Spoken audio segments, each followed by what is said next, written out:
ఒకసారి మనం గమనించవలసిన ముఖ్యమైన విషయం ఏంటంటే, అమాయకత్వం నిశ్శబ్దంగా ఉండి కూడా అహంకారాన్ని చెలించగలిగే శక్తి కలిగి ఉంటుంది. స్వామీజీ చెప్తారు, తనను తాను మోసగించుకోకుండా ఉండగలిగిన వారే నిజమైన అమాయకులు. మనం లోపల ఎంత నిజంగా ఉన్నామో అంతే మన జీవితం వెలుగులోనికి వస్తుంది.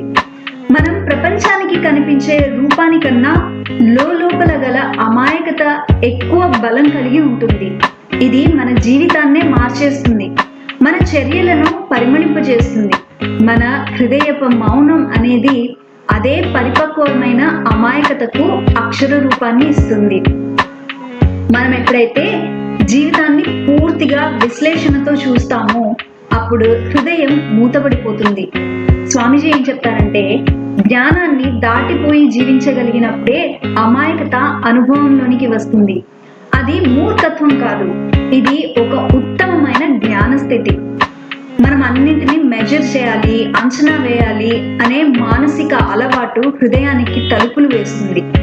అది ఓపెన్ చేసి చూసేందుకు మనం చేయగలిగేది సాధారణంగా చూడటం మానేయడం. ప్రతిదానికి సూటిగా స్పందించకుండా హృదయంతో గమనించడం. ఇదే నిజమైన శాంతికి ఒక గేట్వే. పిల్లలతో మనం ఎందుకు నిస్సంకోచంగా ఉండగలుగుతాము? ఎందుకంటే వాళ్ళ మాటల్లో ఒక బ్యాక్ స్టోరీ అనేది ఉండదు. అవును అంటే అవును, కాదు అంటే కాదు.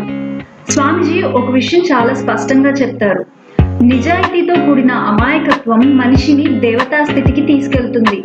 ఈ స్థితిని మనం కోల్పోయినట్టు అనిపించినా అది తిరిగి పొందగలిగేదే. అది పూర్తిగా మన హృదయం మీద ఆధారపడి ఉంటుంది.